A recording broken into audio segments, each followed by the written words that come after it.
An empress was one of the most powerful positions in all of imperial Chinese history. But did you know that there was one empress who was abandoned and disappeared from history? Hey everyone, I'm Amy.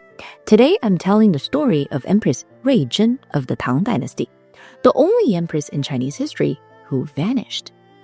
In the popular C-drama The Glory of Tang Dynasty, Empress Rui Zhen is portrayed as the main character Shen Zhenju, who fights against a corrupt imperial court and then chose to step away from it. But the real history behind her story is not as glamorous as her portrayal in the C-drama at all. Empress Rui Zhen's personal name was not preserved in historical records. Some later records name her as Shen Zhenju, the same name that was used for her in the C-drama The Glory of Tang Dynasty.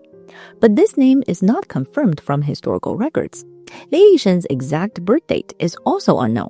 But we know that she came from the noble Shen family, which can be traced all the way back to the Han Dynasty. And one of her ancestors even was an empress during the northern Zhou Dynasty. By the time Lady Shen was born, the prestige of the Shen family had diminished, but was still respectable.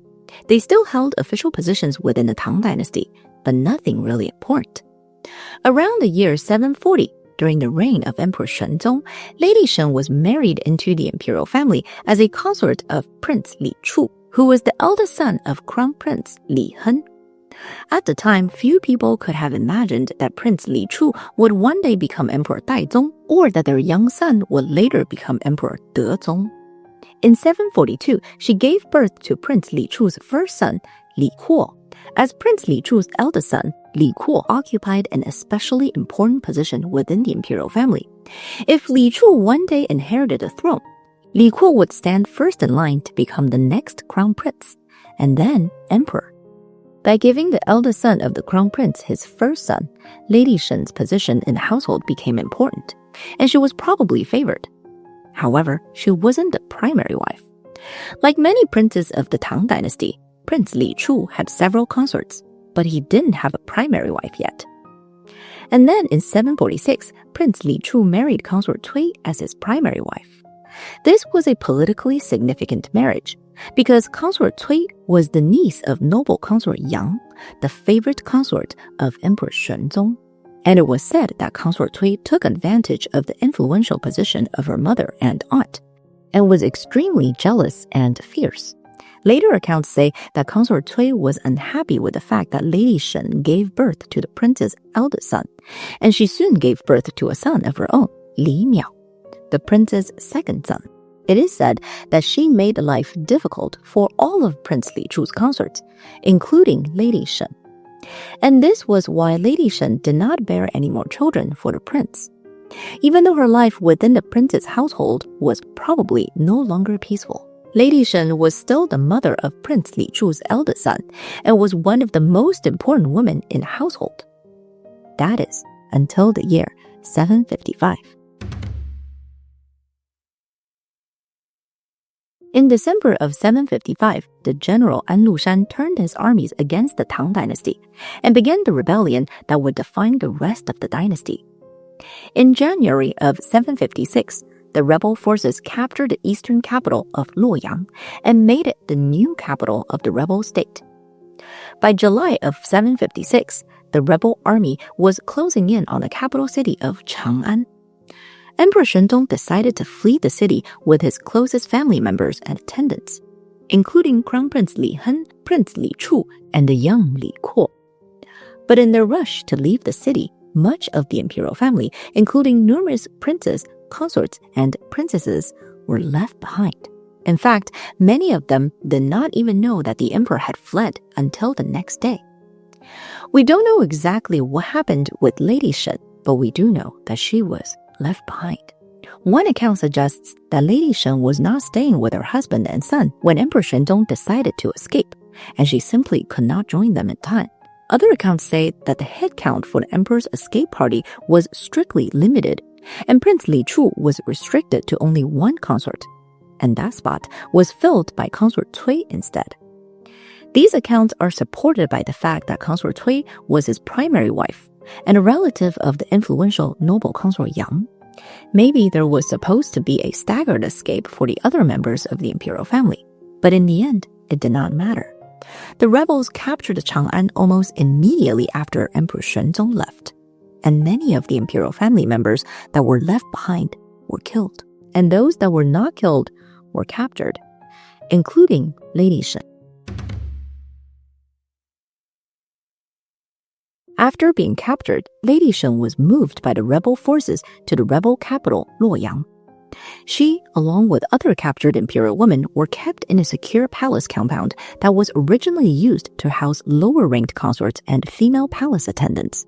Some accounts suggest that the rebels recognized Lady Shen as a high-value political target and may have intended to use her as leverage against the Tang Dynasty court. We don't know how Lady Shen's life was during capture, but being kept in a palace compound was probably much better than in a prison cell. Now, even though Lady Shen was a prisoner and Consort Cui escaped, things did not go well for Consort Cui. Her powerful aunt, noble Consort Yang, was killed during their escape from Chang'an, leaving Consort Cui without the powerful family influence that she had enjoyed, and her favor rapidly declined. In August of 756, Crown Prince Li Hen declared himself as the new emperor of the Tang Dynasty. He would be known in history as Emperor Suzong, and he named his eldest son, Prince Li Chu, as marshal of the empire's armies. For more than a year, the war continued across northern China. The empire was devastated by the rebellion. But under the leadership of Prince Li Chu, the imperial forces gradually pushed back against the rebel armies. In November of 757, the imperial forces took back the capital city of Chang'an. And then, a month later, the imperial forces finally took back the east capital, Luoyang. When Prince Li Chu entered Luoyang, he found Lady Shen in the palace, still alive and well. This should have been the happy ending to Lady Shen's story, but it wasn't. The rebellion was still ongoing, and the war was far from over. Even though Luoyang had been recovered, there was no time for Prince Li Chu to rest. He had many battles ahead of him, and military campaigns demanded his full attention. Because he was heading right back into battle, he couldn't take Lady Shen with him. So she was left behind in Luoyang instead. But at least she was no longer a prisoner. Soon after the recovery of Luoyang, the imperial court returned to Chang'an. And around the same time, Consort Cui passed away. But the reason for her death was not recorded. It could have been due to natural causes, or it could have been a political removal now that she had lost influence and favor. Meanwhile, the war continued, and Prince Li Chu's position within the imperial court continued to rise. The following year, Prince Li Chu was named Crown Prince. He was Emperor Suzong's eldest son, and his victories during the rebellion had made him the obvious choice to become the dynasty's next heir. But despite Crown Prince Li Chu's successes and bright future, he never came back to Luoyang to pick up Lady Shen. It is not clear why. Maybe the ongoing war made travel dangerous, or maybe there were political reasons. At the time, the area around the capital Chang'an was still extremely unstable. Even though the imperial forces had retaken the region from the rebels, bandits and disorder was still rampant, and there was even discussion of officially moving the capital city to Luoyang for safety reasons. So maybe the crown prince thought that they might all be going to Luoyang, and that it would be safer for Lady Shen to just wait there. Some later accounts suggest that it was because Crown Prince Li Chu's attention had already shifted elsewhere. Because around this time, Lady Du Gu entered his household as a consort, and she quickly gained his favor and became the crown prince's favorite. She would give the crown prince 2 children, a son, Li Zhou, and a daughter, Princess Hua Yang. Whatever the reason, Lady Shen remained in Luoyang. And then, almost 2 years later, in October of 759, disaster returned to the city. The rebel army led by General Shi Siming broke through the imperial defenses and marched on Luoyang once again. The officers defending Luoyang realized they could not hold the city and ordered a massive evacuation. The government officials and remaining soldiers abandoned the city and retreated west. And some of the civilian population fled also. but there is no record of Lady Shen among those who escaped. Did she get lost in the chaos? Or was she abandoned once again? With the imperial forces gone, the city was left defenseless, and the rebels quickly captured it for a second time. By the time the imperial forces finally took back the city 3 years later, Lady Shen was gone. On May 16, 762, Emperor Suzong passed away. And 2 days later, Crown Prince Li Chu ascended the throne and will be known in history as Emperor Daizong. A few months later, in November, the imperial forces finally took back Luoyang from the rebel forces again. Emperor Daizong immediately ordered a search for the missing Lady Shen, but she was nowhere to be found. In 764, Lady Shen's son, Li Kuo, was named as the crown prince. But his crown prince position was not completely secure. Powerful eunuchs and officials who supported consort Du Gu tried to persuade the emperor to name her son Li Zhong as the crown prince and to name her as empress.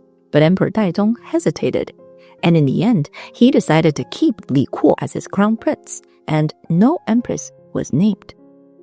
In fact, Emperor Daizong would never name a living empress, not even his beloved consort Du Gu, who would only be honored as Empress Zhen Yi after her death in the year 775. Later historians have offered different explanations for why Emperor Daizong never named a living empress. One explanation was that he had witnessed the political power of Empress Zhang during his father's reign. As crown prince, he had seen how dangerous court struggles around a powerful empress could become, and perhaps he wanted to avoid creating a similar situation. Other, more romanticized accounts tell a different story. They claim that Emperor Daizong never forgot Lady Shen, and that he left the position of empress open because he was still waiting for her return. But I'm not sure about this explanation, because Emperor Daizong never honored Lady Shen during his reign, choosing to posthumously honor consort Du Gu instead. But maybe by not honoring her, he was hoping that she was still alive. In 765, a woman appeared claiming to be the missing Lady Shen. The court investigated her claim and discovered that it was a lie, that she was actually just a palace wet nurse, and she was executed. Emperor Daizong spent the rest of his reign searching for Lady Shen, but he died in 779 without ever knowing what had happened to her. And then Crown Prince Li Kuo inherited the throne and would be known in history as Emperor Dezong. One of his first acts as emperor was to formally honor his missing mother as Empress Dowager. He held a full imperial ceremony for her, even though no one knew if she was still alive. Emperor Dezong did not give up on the search that his father had started. He expanded the search across the empire and offered generous rewards to anyone who would provide information about his missing mother. The promise of a reward brought hope, but it also attracted many imposters. In 781, one woman made it all the way into the palace. She was close in age to Lady Shen and understood palace life well enough to have convinced the first officials reviewing her claim. And what was even more convincing was that she had a scar on her finger in the exact same spot that Lady Shen did. But unfortunately, upon further investigation, it turned out that she was actually an adopted daughter of the eunuch Gao Lishi, a eunuch who had served the late Emperor Xuanzong. The emperor didn't punish her when the deception was discovered. Instead, he said, "I would rather be deceived 100 times in hope of finding her just once." The search continued and more impostors followed. Emperor Dezong died in 805, having spent his entire reign still searching for his mother. He was succeeded by his son, Emperor Shunzong, who continued the search, but he quickly abdicated the same year due to illness. When Emperor Dezong's grandson, Emperor Xianzong, took the throne, he finally decided that the search had to end. By then, Lady Shen had been missing for nearly 50 years. She was honored with the posthumous title of Empress Ruizhen, and her spirit tablet was placed beside Emperor Daizong in the Imperial Ancestral Temple. Because there was no body to bury, the court created a symbolic tomb for the missing empress, using her clothing and ceremonial objects as a substitute. 4 emperors had searched for her, and in the end, all they could bury was an empty tomb. Did Lady Shen escape during the evacuation of Luoyang? Maybe she chose to leave court life behind, just like in the C-drama The Glory of Tang Dynasty. Or maybe she was accidentally killed in the chaos. One popular modern theory suggests that Emperor Taizong or Consort Du Gu didn't actually want her to return, and that arrangements were made to ensure that she would never be found. Unfortunately, we will never know for sure what happened to Lady Shen. All we have today is her honor as Empress Ruizhen, and the memory of her as the only empress to have vanished without a trace in Chinese history. What do you think happened to Lady Shen? Let me know in the comments. That's it for today's video. Don't forget to like and subscribe. Thanks again for watching, and I'll see you in the next one. Stay curious, stay magical.